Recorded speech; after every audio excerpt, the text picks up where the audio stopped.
제가 질문 하나 드리고 말씀 시작하겠습니다. 사랑하는 성도 여러분, 여러분은 여러분들만의 스토리가 있으십니까? 사람들을 만나다 보면요, 좀 이렇게 유독 끌리는 사람들이 있습니다. 왜 저 사람한테 내가 관심이 갈까? 저 사람은 어떤 부분이 매력이 있을까? 아무래도 저는 이제 앞에 서는 사람이다 보니까 그런 것에 대한 관심이 좀 많이 있습니다. 그래서 진짜 많이 고민을 해봤습니다. 뭐 외모나 그가 가지고 있는 권력이나 아니면 그가 가지고 있는 물질 때문에 어떤 도움을 받고 싶은 마음 때문에 관심이 갈 수도 있죠. 그럴 수 있습니다. 아니면 내가 가지지 못한 것에 대한 동경심, 그것 때문에 또 그 사람을 바라보면서 호감을 가질 수도 있습니다. 그런데 그런 거 말고 진짜 사람들의 마음을 이렇게 움직이는 사람들은 어떤 매력이 있을까? 그걸 고민해 봤거든요. 그러면서 제 나름대로 내린 결론은 그 사람만의 스토리가 있는 사람들은 우리가 호감을 가지게 되고 관심을 가지게 되더라라는 겁니다. 그리고 생각보다 오래 기억에 남습니다. 예를 들어서 이런 겁니다. 요즘 TV를 틀면 정말 자주 나오는 사람이 있습니다. 박군입니다. 저는요, 트로트를 안 좋아하기 때문에 이 박군이라는 사람이 있는 줄 몰랐는데 어느 날 갑자기 한 방송에 나오더니 지금은요, 트는 곳곳마다 이렇게 나옵니다. 제가 텔레비전 보는 방식에 대해서 말씀드렸었습니까? 저는요, TV를 딱 켜면 이제 1번부터 채널 120번까지를 계속 이렇게 넘기면서 봅니다. 그렇게 두 바퀴 돌고 나서 볼 거 없네. 재밌는 거 되게 없네. 그러면서 이렇게 끄죠. 근데 그 중간에 뭐 나는 자연인이다. 혹은 뭐 차트를 달리는 남자 이런 거는 이제 또 챙겨서 보고는 합니다. 그렇게 한 바퀴를 이렇게 돌면서 생각을 해보니까 박군이라는 사람이 최소 4번에서 5번은 얼굴을 보이더라고요. 마음속에 그런 생각을 했습니다. 저 사람 왜 이렇게 인기가 있지? 갑자기 왜 이렇게 인기가 있을까? 그 사람을 보면요, 나쁘지 않습니다. 늘 긍정적이고 열심히 하고 작은 것에 감사할 줄 알고 다른 사람 배려하고 그리고 또 예의 바른 그 모습이 굉장히 보기에 좋아 보였습니다. 그런데 박군에게 사람들이 더 관심을 갖는 이유가 뭔가 하면요, 그의 인생에 스토리가 있다는 겁니다. 어려서부터 굉장히 가정 환경이 불우했습니다. 그리고 어머니가 암으로 아팠습니다. 그 어머니의 병수발을 위해서 중학교 때 고등학교 때부터 나가서 아르바이트를 하고 돈을 벌어왔습니다. 그런데도 안 되니까 학업을 포기하고 직업 군인의 길을 가죠. 그리고 나서 어머니가 죽고 나서 나중에 자기가 하고 싶었던 그 가수의 길을 뒤늦게 선택해서 간 겁니다. 이런 스토리가 이제 사람들에게는 호감으로 보이게 하더라고요. 저는 연예인들 이야기는 별로 안 좋아합니다. 이러다가 하루아침에 사라지는 연예인들 너무 많이 봤습니다. 그래서 솔직히 연예인들에 대해서는 기대는 없습니다. 그런데 이 사람이 그렇다는 건 아니고요. 보통 연예인들에게 관심이 없는데 그래도 이런 건전한 분위기를 가진 사람이 좋은 영향력을 오랫동안 미쳤으면 좋겠다는 생각은 있습니다. 제가 이 말씀을 왜 드리는가 하면요, 우리의 삶에도 적용이 되기 때문에 예수님을 믿고 난 이후로 하나님과 나 사이에 스토리가 있어야 됩니다.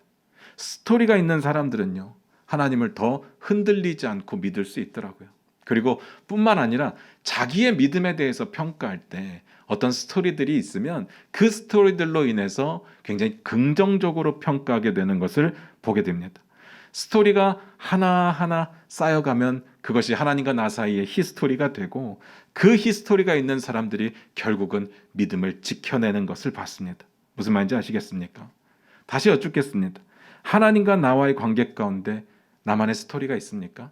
뭐 있는 사람도 있고 없는 사람도 있을 텐데 아예 없는 사람은 없을 거예요. 왜냐하면 우리가 예수 믿고 있는 것 자체가 기적이잖아요.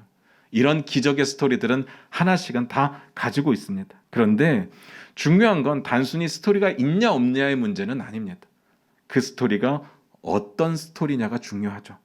그래서 다시 한번 여쭙게요. 하나님과 나와의 관계 가운데 내 스토리들이 많으십니까? 아니면 하나님의 스토리들이 많으십니까? 이게 중요한 질문입니다. 한번 곰곰이 고민해 보시기를 부탁드립니다. 오늘 본문 말씀 보면서 그 이야기를 좀 나눠보도록 하겠습니다. 사사기 3장 7절 다시 봅니다.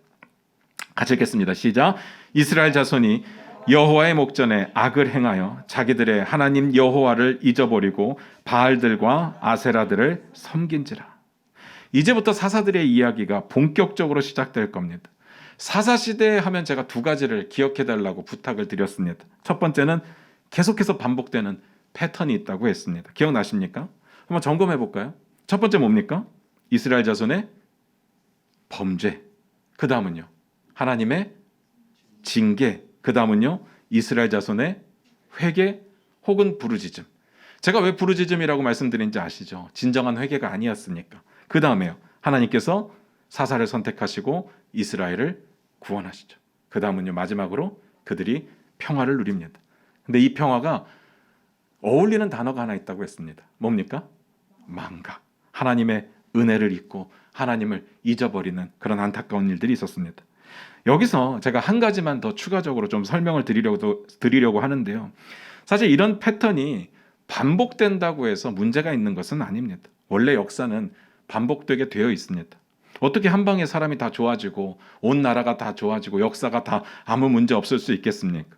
사람은 완전할 수 없기 때문에 반복적으로 실수를 하게 됩니다. 그리고 나 혼자 아무리 잘한다고 해도 나 말고 다른 사람들이 다 나같지 않기 때문에 똑같은 죄를 다른 사람이 또 짓게 되니까 계속해서 역사는 반복될 수밖에 없습니다. 그런데 제가 패턴이라고 말씀드렸잖아요. 그 패턴이 어떤 모습이냐가 중요하죠. 이 패턴의 형태가 이렇게 원형적인 반복은 아닙니다. 원형적인 반복은 아니에요. 이게 중요합니다. 그럼 뭐냐? 오르락내리락 하는 구조를 가지고 있습니다. 그래서 항상 오르락내리락 하는 구조는요, 방향이 있게 마련입니다. 원형이면 계속 자기 자리로 돌아올 텐데 이게 오르락내리락 하다 보니까 어딘가로는 향해 가게 되어 있습니다. 여기서 건강한 역사는요, 오르락내리락 하면서 점점 상승의 곡선을 그리면 이건 건강한 겁니다. 점점 하나님께로 다가가는 거죠. 뭐 실수도 있고 실패도 있고 혼나기도 하고 회개도 하면서 중요한 것은 하나님께로 조금씩 다가가는 겁니다. 그러면 건강하다고 말할 수 있습니다. 그렇다면요, 건강한 역사가 있으면 안 건강한 역사가 있을 거 아니에요. 안 건강한 역사는 어떤 모습일까? 정반대겠죠.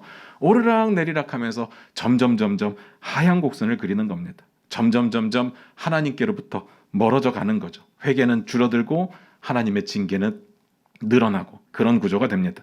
그러면 병들었다고 말합니다. 여기까지 이해가 되십니까? 그렇다면 제가 이렇게 여쭐게요. 사사기는 어떨 것 같습니까?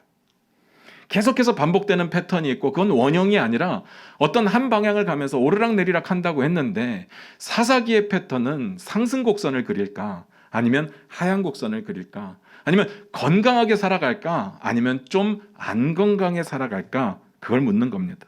그 이야기는 결론 부분에서 제가 답을 말씀드리도록 하겠습니다. 두 번째 기억해야 될 것이 있습니다. 사사기 전반에 흐르는 주제 구절이 있다고 했습니다. 기억나십니까? 한번 찾아볼까요? 사사기 21장 25절입니다. 사사기 21장 25절입니다. 한 목소리로 같이 읽겠습니다. 시작. 그때 이스라엘에 왕이 없으므로 사람이 각기 자기의 소견에 옳은 대로 행하였더라. 이 구절이요, 17장 6절에서도 똑같은 구절이 또 한 번 나옵니다. 똑같은 구절이 반복된다. 뭐라고 했습니까? 강조라고 했습니다. 사사기에 소개된 이스라엘 자손들은 전부가 다 자기가 옳다고 생각하는 일을 하고 살았습니다. 문제는 자기가 옳다고 하는 게 진짜 옳은 게 아니었다는 게 문제죠. 하나님의 말씀이 기준이 돼야 되는데 자기 생각에, 자기 판단에, 자기 소견에 옳은 것을 행하다 보니까 그들의 모습이 항상 죄악이고 자기들끼리 항상 갈등이 생기고 그리고 문제가 생길 수밖에 없었습니다. 이 두 가지를 제가 꼭 기억해 달라고 부탁을 드렸습니다. 이 두 가지를 기억하면서 다시 오늘 본문을 볼 텐데요. 3장 7절을 같이 읽겠습니다. 같이 읽겠습니다. 시작. 이스라엘 자손이 여호와의 목전에 악을 행하여 자기들의 하나님 여호와를 잊어버리고 바알들과 아세라들을 섬긴지라. 느낌 오시죠?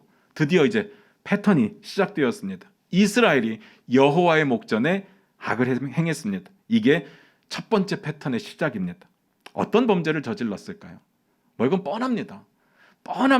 성경에서 뭐라고 했습니까? 자기들의 하나님을 잊어버렸대요. 대신에 너의 민족의 너의 신들, 우상, 바알과 아사레들을 섬겼답니다. 이스라엘이 여호와의 목전에 죄를 지었다는 말과 자기들의 하나님을 잊어버렸다는 말과 우상들을 섬겼다는 말을 세 개를 딱 붙여놨는데 너무 잘 어울립니다. 왜냐하면 같은 말이니까, 연결되는 말이니까 그렇습니다. 하나님을 잊었으니까 우상을 섬기겠죠. 하나님을 알고 있는데 우상을 섬길 리는 없습니다. 하나님을 제대로 아는데 하나님이 얼마나 우상 섬기는 걸 싫어하는데 그걸 알면서 어떻게 우상을 섬길 수가 있겠습니까?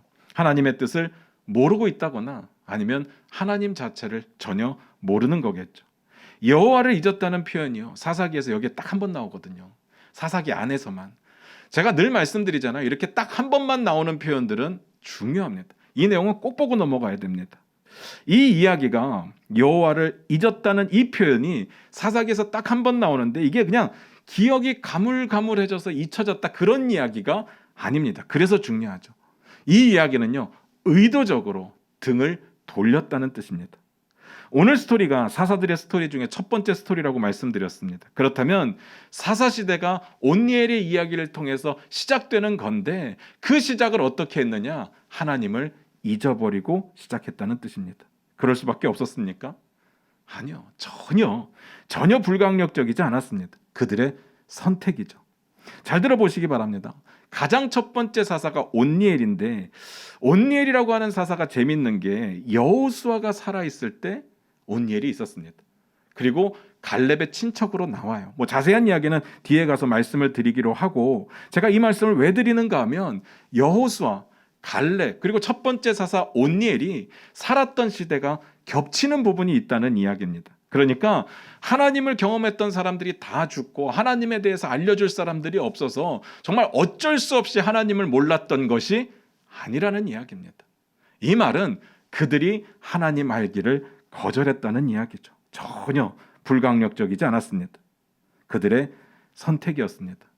여호와를 잊었다라는 말은 여호와를 이스라엘 자손들의 기억에서 지워버렸다는 뜻입니다. 왜 그런 선택을 했을까요? 이유는 간단합니다. 자기 소견에 옳은 대로 여겼기 때문에. 이 말을 바꿔서 말씀드리면 하나님을 기억하는 일이 그들의 소견에는 뭐 그리 중요한 일도 아니었고 그리 옳은 일도 아니었다는 뜻입니다. 왜 그랬을까요? 이유는 잘 모르겠는데 다만 그들의 소견에 하나님을 기억하는 것보다 더 유익하고 더 좋은 내용들이 분명히 있었다는 이야기입니다. 그게 뭐라고요? 우상숭배. 씁쓸하죠. 제가 여기까지 묵상하다가 너무 궁금해지는 겁니다. 이스라엘 자손들이 불가항력적으로 하나님을 잊어버린 게 아니라고 말씀드렸잖아요. 하나님을 그렇다면 진짜 모르는 건 아닐 거예요. 제가 말씀드렸듯이 하나님을 들은 적이 없다는 이야기가 아니라 그들의 기억 속에 그들이 선택해서 하나님을 잊기로 한 거거든요. 마음속에 궁금해지는 겁니다. 우상이 뭐가 그렇게 좋았을까? 도대체 하나님을 섬기는 것보다 도대체 어떤 부분이 그렇게 메리트가 있었길래 하나님을 버리고 우상을 선택했을까? 궁금하지 않습니까? 이쯤에서요, 이제 바알과 아세라에 대해서 좀 봐야 되는데, 제가 몇 주 전에 설교 드리면서 이렇게 말씀드렸어요. 바알과 아세라에 대해서는 다음번에 말씀드리겠습니다. 이렇게 말씀드렸거든요. 그 다음번이 오늘입니다. 그래서 설명 좀 드리려고 해요. 저는 안 좋은 것을 이렇게 막 깊이 파고드는 성격은 아닌데 너무 궁금하잖아요. 오늘 이야기를 보다 보니까 도대체 바알과 아세라가 뭔데 하나님을 버리고 이렇게 섬길까? 어떤 메리트가 있을까? 고민해 봤습니다. 아무리 찾아보고 아무리 연구해봐도 없어요. 전혀 없습니다. 바알은요, 비와 폭풍을 주관하는 신이래요. 그래서 농사의 신이라고 불린답니다. 그리고 풍요와 다산의 신이고 전쟁을 주관하는 신이래요. 아세라는요, 아세라도 역시 풍요와 다산의 신이죠. 그리고 나서 풍요와 다산의 신이다 보니까 아세라는 성의 신으로 불립니다. 다산과 성은 뗄래야 뗄 수가 없으니까. 어쨌든 뭐 좋은 건 다 갖다 붙였어요. 그런데 문제는 가짜잖아요. 아무 힘이 없어요. 만약에 진짜 그럴 일은 없지만 이 신들이 진짜라고 친다고 해도, 그럴 일은 없는데 진짜라고 친다고 해도 하나님 앞에는 상대가 안 되거든요. 하나님이 이스라엘을 통해서 가나안 점령하면서 그거 다 보여줬잖아요. 그들이 믿고 있는 신들이 아무 힘이 없었습니다. 하나님이 다 이기셨잖아요. 하나님이 제일 강하십니다. 그런데 왜 하나님을 버려요? 하나님이 비를 주관하시고, 그리고 식물을 자라게 하시는 분도 하나님이시고 생명을 주관하시는 분도 하나님이신데 그걸 이스라엘이 몰랐을까요? 아니요, 다 알았습니다. 그럼에도 불구하고 하나님을 버리고 이방신을 섬긴다? 말이 안 되잖아요. 도대체 어떤 부분이 그렇게 이스라엘 자손들의 마음을 훔쳤을까? 궁금하지 않습니까? 방금 제가 소개해드렸던 뭐 개괄적인 이야기의 바알과 아세라의 이야기는 아니에요. 그건 아닐 거예요. 그건 그냥 그들의 합리화일 뿐인 거죠. 바알과 아세라 가짜거든요. 아무 힘이 없어요. 그럼 뭘까요? 아무리 고민해봐도 이것밖에 없습니다. 이때 우상의 제사는요, 신전 여사제와 음란한 의식이 거행되었답니다. 음란한 의식, 말 자체가 기분 나빠요. 더럽고 불결하고 입에 담기도 싫습니다. 게다가 몸을 자해하기도 하고 사람을 제물로 바치기도 했답니다. 하나님을 섬기는 모습하고는 많이 달랐습니다. 그런데 이게 왜 그들에게 메리트가 있었는가 하면 자기들이 믿고 싶었던 이방 민족의 그 신과 신의 존재 유무와는 사실 관계가 없어요. 있거나 말거나 상관없어요. 그냥 그들이 원했던 것들은 그 가짜 우상신이든 진짜건 간에 그렇게 드리는 제사 자체를 원했던 겁니다. 거기서 쾌락을 경험하니까. 그러니까 결국은요, 이스라엘 자손이 좋다고 여겼던 것은 음란함이었습니다. 성경의 표현대로 한다면 가증한 것, 우리의 표현으로 한다면 쾌락, 그리고 그들 안에 가지고 있던, 본능적으로 가지고 있던 폭력적인 성향들을 자극했던 겁니다. 절대로 좋은 게 될 수가 없죠. 이건 좋은 게 아닙니다. 그런데 생각을 좀 바꿔서요, 자기 소견에 옳은 대로라는 측면에서 본다면 좋을 수 있겠다는 생각이 들죠. 자기 판단에, 자기가 원하는 거에 자기만 만족하면 되니까. 사실 하나님의 뜻대로 살기는 쉽지 않습니다. 하나님은 진짜 살아계시거든요. 그래서 하나님의 백성들은 하나님을 기쁘시게 해드려야 됩니다. 그러려면 해야 될 것도 많고 하지 말아야 될 것도 많고 하나님의 제약이 얼마나 많은지도 모릅니다. 규약과 규례와 규칙들이 너무나도 많죠. 우리는 하나님을 기쁘시게 해야 되니까. 하나님은 살아계시니까. 그러다 보면 우리 마음 가운데 이런 생각이 들 겁니다. 그럼 우린 뭐야? 평생을 하나님만 기쁘게 하다 죽는 거 아니야? 그런 생각이 듭니다. 그런데 이 우상들은요, 진짜 있는 신이 아니라 자기들을 위해서 만든 가짜 신이다 보니까 뭘 요구하질 않습니다. 요구할 수가 없죠. 가짜인데. 그냥 적당히 생색만 내면 되는 겁니다. 그런 것만 해주면, 그러면 자기들의 본능을 자극해주고 쾌락을 자극해줍니다. 누가요? 그 우상을 통해서 돈을 버는 사람들이, 그 우상을 통해서 힘을 유지하고자 하는 사람들이 거기에 빠져든 겁니다. 왜 그랬을까요? 자기 소견에 옳다고 여겼으니까. 신이 중요한 게 아니었으니까. 또 하나 중요한 건요, 성경에 보니까 바알들과 아세라들이라고 되어 있거든요. 이 말은 가나안 땅의 어떤 한 지역에 국한되어서 일어났던 사고나 사건이 아니었다는 이야기입니다. 이스라엘 백성들이 가나안을 점령하고 나서 가나안 곳곳에 바알들을 세우고 아세라들을 세웠다는 이야기죠. 엄밀히 따지면 하나님이 다 부수라고 했는데 부수지 않고 그대로 남겨뒀다는 이야기입니다. 그러니까 들이죠. 생각보다 심각했습니다. 여기서 조금은 고민해 보셔야 됩니다. 우리는 다를까요?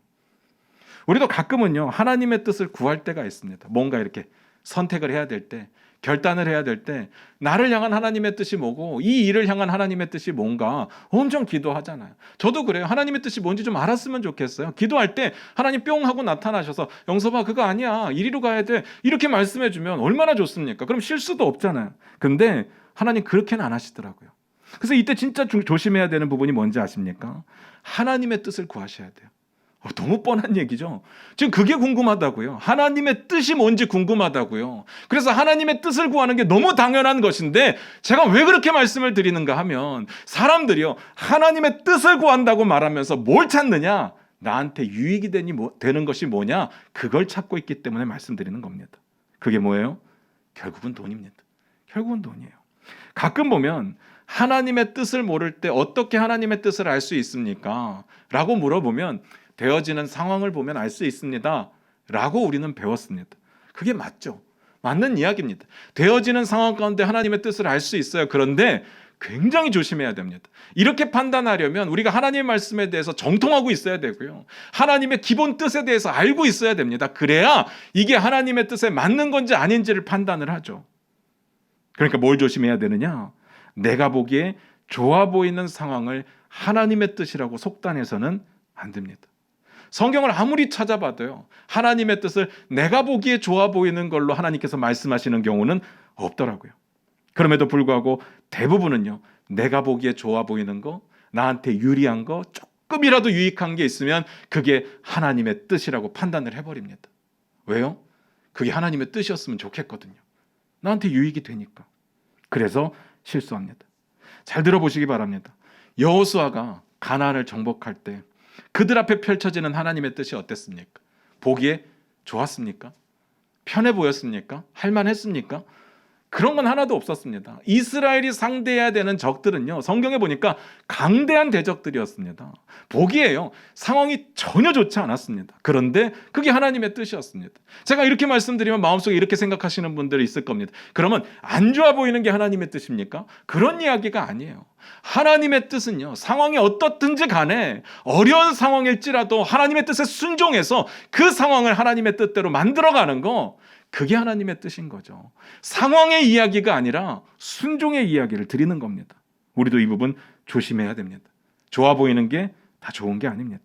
안 좋아 보여도 하나님의 섭리 가운데 있으면 그건 좋은 것일 수 있습니다. 하나님은요, 늘 우리에게 좋은 것을 주시는 분이시거든요. 하나님이 주신 것은 비록 그 상황이 힘들고 어려워도 좋은 겁니다. 성경에 그렇게 말씀하시잖아요. 구하는 자에게 좋은 것을 주시지 않겠느냐. 그게 하나님의 뜻입니다. 하나님 그런 분이십니다. 상황으로 판단하지 마시고요. 돈으로 판단하지 마시고요. 눈으로 판단하지 마시기를 주님의 이름으로 부탁드립니다. 그러니까 우리가 하나님의 뜻을 구할 때 철저하게 하나님의 뜻만 구해야 됩니다. 내 유익의 부분, 또 내가 편안한 안정의 부분 다 내려놓으시고 철저하게 하나님의 뜻을 구하시고, 그렇게 발견한 하나님의 뜻이 있다면 어떤 대가를 치르고서라도 순종하시기를 주님의 이름으로 부탁드립니다. 우리가 돈 때문에 흔들린다면, 돈 때문에 내 상황을 하나님의 뜻이라고 속단해버린다면 오늘 우상을 섬기는 이스라엘과 다를 것이 뭐가 있겠느냐, 그 이야기입니다. 그 다음 봅니다. 이스라엘의 범죄 다음이 뭐라고요? 하나님의 징계. 3장 8절 봅니다. 같이 읽겠습니다. 시작. 여호와께서 이스라엘에게 진노하사 그들을 메소보다미아 왕 구산 리사다임의 손에 파셨으므로 이스라엘 자손이 구산 리사다임을 8년 동안 섬겼더니, 하나님께서 진노하셨습니다. 당연하죠. 그러실 거라고 수도 없이 경고하셨잖아요. 하나님의 경고가 뭐였습니까? 그들이 너희의 옆구리에 가시가 되고 그들의 신들이 너희의 올무가 되리라. 당연히 그렇게 됩니다. 놀랄 게 하나도 없죠. 당연한 건데 사사기의 저자의 표현이 섬뜩합니다. 뭐라고 표현했는지 한번 보실래요? 그들을 메소보다미아 왕 구산 리사다임의 손에 파셨다. 팔았다고 표현했습니다. 마치 물건 넘기듯이, 노예 넘기듯이 팔아버리셨습니다. 끔찍하죠. 그런데요, 재밌는 건 메소보다미아 왕 구산 리사다임이 누군지 또 설명하지를 않습니다. 신기하지 않습니까? 이스라엘 자손의 새로운 주인이 된 사람인데 누군지를 몰라요. 학자들도 아무리 고민해봐도 이 사람이 누군지를 모르겠어요. 그 말은 중요하지 않다는 뜻입니다. 여기서 관심사는 그 사람이 아니라는 이야기입니다. 아니, 그에게 팔렸는데요? 아니, 새로운 주인이 나타났는데요? 아니요, 그건 중요하지 않아요. 하나님께서 진짜 넘긴 게 아니니까. 하나님 마음만 먹으면 다시 되찾아올 수 있거든요. 구산 리사다임 안 중요합니다. 대신에 이 구산 리사다임이 중요한 게 하나 있어요. 뭐가 중요하냐? 그 이름의 뜻입니다. 그 이름의 뜻이 뭐냐면요, 2배로 사악한 구산이라는 뜻입니다. 진짜로 존재하는 사람인지는 모르겠는데, 그 이름이 진짜 그건지는 모르겠는데 2배로 사악한 구산, 누구보다 2배로 사악한지 몰라요. 다만 이스라엘이 앞으로 겪게 될 고통이 얼마나 힘들었을지가 상상이 되는 대목이라는 이야기입니다. 그래서 중요한 건요, 누가 그렇게 하셨느냐? 하나님이 하셨다는 겁니다. 여기서 초점은 하나님이 넘기셨다는 거. 그래서 하나님의 징계죠. 그러길 몇 년이요? 8년. 여러분 상상을 해보세요. 말이 8년이죠. 지금 코로나 1년 반도 이렇게 힘들고 답답한데 8년 동안 정말 그렇게 무찔러야 됐던 이방 족속들의 지배를 받고 있는다고 하는 것은 정말 미치는 일입니다. 게다가 2배로 사악한 왕에게 당한다는 것은 힘든 거죠. 근데 더 놀라운 게 뭔지 아십니까? 이 징계의 기간이 사사시대 뒤로 가면 갈수록 점점 길어진다는 겁니다. 여러분 이거 기억해 주셔야 됩니다. 제가 앞으로 몇 번 더 기억해 달라고 부탁드리는 게 있을 텐데 그거 꼭 기억해 주시기를 부탁드립니다. 그 다음 뭡니까? 이스라엘 자손의 회개 혹은 부르짖음. 그 다음은요, 하나님께서 사사를 세워서 이스라엘을 구원하십니다. 3장 9절 10절을 같이 한번 읽겠습니다. 같이 읽겠습니다. 시작. 이스라엘 자손이 여호와께 부르짖음에 여호와께서 이스라엘 자손을 위하여 한 구원자를 세워 그들을 구원하게 하시니 그는 곧 갈렙의 아우 그나스의 아들 온니엘이라. 여호와의 영이 그에게 임하셨으므로 그가 이스라엘의 사사가 되어 나가서 싸울 때 여호와께서 메소보다미아 왕 구산 리사다임을 그의 손에 넘겨주심에 온니엘의 손이 구산 리사다임을 이기니라. 방금 읽었던 구절에 보시면 이스라엘 자손이 여호와께 부르짖었다 되어 있는데 이거 회개 아니라고 했습니다. 그냥 아파서 살려주세요, 그겁니다. 그나마 지금은요, 하나님께 부르짖기라도 하는데 뒤로 가면 갈수록 하나님을 찾지도 않습니다. 그런 이야기 자체가 사라집니다. 그런 내용이 빠져버려요. 이것도 기억해 주시기 바랍니다. 그래서 이스라엘 자손이 여호와께서 부르짖어서 하나님께서 사사를 세우셨는데 이 말이 하나님 보시기에 합당한 만큼의 회개를 잘했다 그런 뜻은 아니에요. 그냥 말 그대로 불쌍해서 살려주시는 거예요. 불쌍해서 사사를 세워주신 거예요. 제가 지난주에 이 부분 가지고 한참 이야기 나눴잖아요. 우리 불쌍해 보이려고 노력하지 말자고요. 정말 하나님의 보시기에 기쁨이 되는 믿음이 성장하는 사람이 되어야지 맨날 불쌍해서 은혜 받으려고만 하는 거 말자고요. 제가 지난주에 엄청 말씀드렸습니다. 이거 중요하죠. 어쨌든 하나님께서 이스라엘 자손을 불쌍히 보시고 사사를 세우시는데 그 첫 번째 사사가 누구예요? 온니엘입니다. 온니엘이 사사들 중에 첫 번째 등장한 사사입니다. 첫 번째는요, 항상 중요합니다. 의미가 있어요. 그리고 앞에서 제가 말씀드리다 많은 내용이 있습니다. 여호수아와 갈렙과 같은 시대의 사람이었습니다. 시대가 겹칩니다. 기억나십니까? 온니엘이요, 사실 두 번이나 성경에 이미 나왔었습니다. 우리는 안 봤었는데 여호수아서에서도 한번 나왔었고 사사기 1장에도 한번 나왔었습니다. 내용은 같은 내용으로 나왔어요. 갈렙이 아낙 자손을 치겠다고 먼저 나타나서 이렇게 이야기를 할 때 그 선봉에 섰던 사람이 온니엘이고요. 온니엘이 나서서 그 전쟁을 이겼습니다. 그래서 갈렙의 딸과 결혼을 하게 되는 내용이 나옵니다. 뒤에 가서 보시면 아시겠지만 아무리 살펴봐도 온니엘 같은 사사는 없어요. 온니엘은요, 굉장히 모범적이고 굉장히 훌륭한 사사였습니다. 그래서 사람들의 평가는요, 온니엘이 사사들의 모범, 모델이라는 평가를 받습니다. 이 말은요, 사사들조차도 뒤로 가면 갈수록 그 퀄리티가 떨어진다는 이야기를 보여주는 거죠. 어쨌든 온니엘 승리를 통해서 하나님께서 말하고자 하는 포인트는요, 이것도 하나님이 하셨다는 겁니다. 두 가지 근거가 성경에 소개되는데 여호와의 영이 그에게 임했기 때문에, 그리고 또 하나는요, 여호와께서 메소보다미아 왕 구산 리사다임을 온니엘의 손에 넘기셨기 때문에, 그래서 이겼습니다. 잘 생각해 보세요. 온니엘이 잘 싸우는 장수일 수 있습니다. 그러니까 아낙 자손 무찌를 때도 혁혁한 공을 세웠겠죠. 그런데 온니엘의 능력으로 이긴 것은 아니라는 이야기를 드리는 겁니다. 하나님께서 이 상황을 전적으로 주관하고 계시고 하나님께서 이 전쟁을 주관하고 계십니다. 그러니까 이스라엘 자손을 구산 리사다임 왕에게 넘기신 분도 하나님이시고 구산 리사다임 왕을 온니엘에게 넘기신 분도 하나님이시고 모든 역사의 주관자가 하나님 되신다는 이야기를 드리는 겁니다. 만약에 온니엘의 능력으로 이길 수 있었다면 뭐하러 8년 동안 당합니까? 그냥 쳐들어왔을 때 가서 바로 이겨버리지. 안 그렇습니까? 온니엘이 성경에 나타난 것만 보면 별로 흠은 없습니다. 괜찮은 사사가 많습니다. 그렇다고 그 때문에 이긴 것은 아닙니다. 그가 있어야만 이길 수 있는 것은 아닙니다.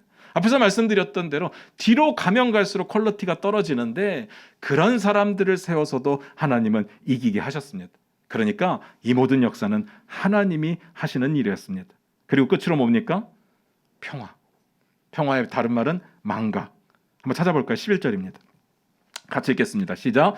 그 땅이 평온한 지 40년에 그나스의 아들 온니엘이 죽었더라. 40년 동안 평안했습니다. 다행이죠. 근데 우리는 압니다. 평안이 꼭 우리에게 좋은 건 아니라는 걸. 이 평안의 시대에 뭘 하느냐? 하나님의 은혜를 잊어버립니다. 하나님을 잊어버립니다. 평안 자체는 나쁘지 않죠. 평안은 좋은 건데 우리가 평안하면 하나님을 잊게 되니까 그게 문제인 거죠. 그런데 이것도 놀라운 게요, 평안의 기간이 뒤로 가면 갈수록 짧아집니다. 이것도 기억해 주시기를 부탁드립니다. 어쨌든 오늘의 이야기는 이렇게 해피엔딩으로 잘 끝났습니다. 다행스럽게도. 결론 말씀드릴게요. 제가 앞에서 그런 이야기 드렸잖아요. 패턴의 이야기에 대해서 소개를 드렸습니다. 이런 패턴이 원형적인 패턴이 아니어서 항상 제자리로 돌아오는 패턴은 아니라고 했어요. 오르락 내리락 하면서 방향이 있다고 했는데 상승하는 방향이면 괜찮은데 하향하는 방향이면 문제가 있다고 했습니다. 그러면서 제가 이렇게 여쭈었어요. 사사기에 나온 역사는 상승하고 있을까요? 아니면 하향하고 있을까요? 라고 여쭙습니다. 어떻습니까? 당연히 하향하고 있습니다. 이 말은요, 그들이 하나님께로부터 점점 멀어져 가고 있다는 뜻입니다. 나빠지고 있습니다. 이스라엘 자손의 범죄의 강도는 심해졌고요. 하나님의 징계는 세워졌고요. 이스라엘 자손의 부르짖음은 사라져가고 사사들의 퀄리티는 떨어져가고 평안의 시대는 줄어들고 있습니다. 최악으로 가고 있습니다. 이스라엘 자손은 병든 역사를 살아가고 있었습니다. 심각했습니다. 왜 그럴까? 왜가 중요하잖아요. 왜 그랬을까요? 대답은 뻔합니다. 각자 소견에 옳은 대로 행했기 때문에. 이거 진짜 중요한 이야기입니다. 이 시대의 가장 큰 문제가 뭔지 아십니까? 절대 진리를 거절한다는 겁니다. 절대 진리를 인정하지 않습니다. 너도 맞고 나도 맞고 각자의 진리가 각자의 소견에 옳은 대로 행하는 것이 진리죠. 이거를 건드리면 혐오합니다. 너무 싫어해요. 그 대표적인 게 인권이죠. 인권이라는 프레임을 딱 씌워놓으면 절대 못 건드립니다. 뭐든 돼요. 이걸 건드리면 모든 것이 악이 되는 거죠. 그런데요, 인권 꼭 필요합니다. 사람들의 권리 보장받아야 되고 사람들은 귀하게 여김을 받아야 되는데 절대 진리를 말할 수 없게 만드는 인권의 프레임은요, 악한 겁니다. 절대 진리는 분명히 있으니까. 이런 식으로 망해가는 게 진짜 무서운 겁니다. 대부분 망하는 게 한 번 실수로 하나님께 한 번의 심판받아서 죽을 것 같지만 성경에 보면 그렇지는 않습니다. 물론 성경에 봐도 한 번 실수하고 망하는 사람들이 있지만 그 이면에는, 그 전에는 그 사람이 점점 하나님께로부터 멀어져 갔던 모습들이 분명히 있었을 겁니다. 그런데도 깨닫지 못하고 서서히 조금씩 나락으로 떨어져 갔던 거죠. 이걸 조심해야 됩니다. 제가 한번 소개해드렸던 내용인데요. C.S. 루이스가 이런 말을 했습니다. 지옥으로 향하는 가장 안전한 길은 경사가 심하지 않고 바닥은 부드러우며 갑작스러운 굴곡과 이정표와 표지판이 없는 완만한 길이다. 그 길은 결코 벼랑이 아니고 밋밋한 내리막길이다. 사람들은 그 길을 기분 좋게 걸어간다. 잘 생각해 보시기 바랍니다. 내가 살아왔던 길이 잘 되는 것처럼만 보였다면, 정말 아무 문제 없고 정말 잘 되는 것처럼만 보였다면, 그래서 그 길이 나는 옳게 살아왔다 이렇게 판단해서는 안 된다는 겁니다. 내 길에 문제가 없었다면요, 내 길이 평온하기만 했다면요, 어쩌면 100%인지는 모르겠지만 어쩌면 내가 하나님의 나라를 나의 삶의 자리에서 살아내려고 몸부림치지 않았다는 이야기입니다. 그럴 수 있잖아요. 하나님의 나라를 살아내려면 부딪히는 것들이 있고 싸워야 되는 것들이 있고 감내야 되는 것들이 있는데 그러지 않았으니까, 나를 위해 살았으니까 내 삶이 평탄할 수밖에 없었던 것 아니겠습니까? 아무 문제 없이. 하나님 나라를 우리의 삶의 자리에 살아내는 건요, 전쟁입니다. 예수님이 이렇게 말씀하시잖아요. 내가 세상에 화평을 주러 온 줄로 생각하지 말라. 화평이 아니요 검을 주러 왔노라. 자기 소견에 옳은 것은요 결코 진리가 될 수 없습니다. 편하긴 한데, 문제가 없기는 한데, 평온하기는 한데 그 길은 지옥으로 가는 길일 가능성이 굉장히 큽니다. 말씀 마무리 짓겠습니다. 이스라엘 자손은 분명히 병든 역사를 만들어가고 있습니다. 근데 제가 앞에서 그런 이야기를 말씀드렸어요. 이 상황이 병든 역사고 안 좋은 상황인데 온니엘은 사람이 괜찮았다, 훌륭하다, 모범이 된다, 그렇게 말씀드렸잖아요. 그런데 한번 생각을 해보세요. 다 병들어 가는데 어떻게 온니엘은 사람이 괜찮았을까? 어떻게 하나님 보시기에 괜찮은 사람이고 사람들의 평가가 괜찮았을까 궁금하지 않습니까? 성경을 아무리 찾아봐도 그 이유를 설명하지는 않더라고요. 다만 제가 온니엘의 이야기를 묵상하다 깨닫는 게 있었습니다. 저는 사사 온니엘의 이야기를 보면서 이런 생각이 들었습니다. 너무 교과서적이다. 너무 정석이다. 마치 뭔가 이걸 설명하기 위해서 짜놓은 틀을 만들어 놓고 거기에 온니엘 이렇게 이름만 넣은 것처럼 보이지 않습니까? 다 그런 건 아닌데요. 사사들의 이야기를 보면 그냥 사사의 이름이 없어도 그 사람의 이야기구나 상상이 가는 사람들이 있어요. 예를 들어서 에훗, 그건 왼손잡이, 아니면 드보라, 기드온, 삼손, 이 사람들의 이름을 빼놔도요 다 그 사람의 내용인 줄 알아요. 근데 온니엘만 가장 훌륭한 사람인데 가장 비중이 없어요. 온니엘의 이야기 가운데 온니엘이라는 이름을 빼버리면 이게 누구의 이야기일까? 이거 그냥 패턴 설명하려고 하는 거 아니야? 너무 교과서적이고 너무 정석인데 그렇게밖에는 안 보인다는 이야기입니다. 어쩌면 이렇게 한결같이 온니엘 개인의 이야기가 없을까? 잘 들으시기 바랍니다. 그래서 훌륭한 사사인 거예요. 그래서 문제없는 사사인 겁니다. 사사기에 보면요, 사사에 대한 설명이 길어지면 길어질수록 그 사람은 문제가 있는 사람입니다. 자기들의 스토리가 많다는 건요, 그만큼 하나님의 스토리가 줄어들고 있다는 뜻입니다. 사랑하는 성도 여러분, 우리의 인생의 스토리 있습니까? 다시 여쭐게요. 여러분 인생의 스토리에 내 스토리가 많습니까? 아니면 하나님의 스토리가 많습니까? 여기서 스토리는 흔히 말하는 신비한 체험, 기적 이런 거 말고요. 성경에 기록된 하나님의 말씀을 순종하니까 하나님의 살아계심을 나타내시고 하나님께서 약속을 지켜주시더라 하는 그 스토리. 이게 되어야 됩니다. 우리는 전도를 하다 보면요, 복음을 전하는 게 쑥스럽기도 하고 복음이 정리가 잘 안 돼서 내 이야기를 전할 때가 많습니다. 내 간증을 하게 될 때가 많습니다. 그러면 효과적이죠. 그럼 사람들이 이렇게 감동받기도 하고 그리고 교회로 오기도 하는데 생각해 보셔야 됩니다. 여러분이 복음을 전한다고 가정하고 복음의 스토리가 어려워서 내 이야기를 전하는데 내 간증의 스토리가 내가 만난 하나님을 전하시는 겁니까? 아니면 하나님을 만난 나를 전하시는 겁니까? 이거 생각해 보셔야 돼요. 둘 다 같은 이야기 같지만 초점이 완전히 다르잖아요. 복음은요, 하나님의 주권과 통치가 다시 나에게 임했음을 선포하는 게 복음이거든요. 나를 소개하는 게 아니라, 무슨 말인지 아시겠습니까?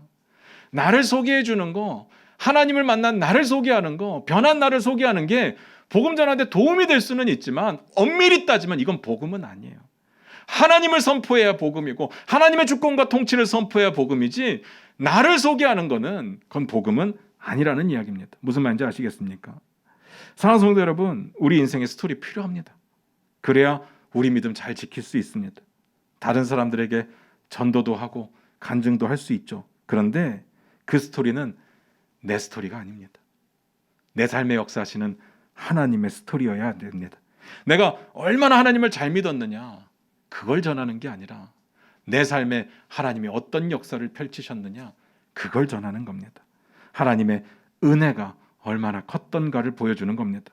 하나님의 말씀, 하나님의 약속이 살아있고 그 말씀에 순종하고 그 약속을 지키시는 하나님을 내가 경험했다. 그 하나님을 전하는 것이 우리의 간증해야 될 줄로 믿습니다. 단순하게 신비한 체험, 치유의 기적 이런 걸 넘어서서 하나님의 말씀, 그 스토리를 담아내는 그릇이 여러분의 인생이 되시기를 주님의 이름으로 축원드립니다. 모든 것이 하나님의 은혜였음을 인정하고 고백할 수밖에 없는 그런 삶을 살아내시기를 축복합니다. 정말 중요한 건요, 왜 우리가 예수를 믿으면서도 삶이 재미가 없고 삶이 실패하고 삶이 어려운지 아십니까? 우리가 내 스토리를 만들려고 하기 때문에 그렇습니다. 하나님의 스토리를 담아내려고 노력하는 것이 아니라 내 걸 만들려고 하기 때문에, 그러니까 내 삶에 하나님의 역사가 기억이 안 나는 겁니다. 우리는요, 하나님의 스토리를 담아내는 그릇이 되어야 됩니다. 기도하겠습니다.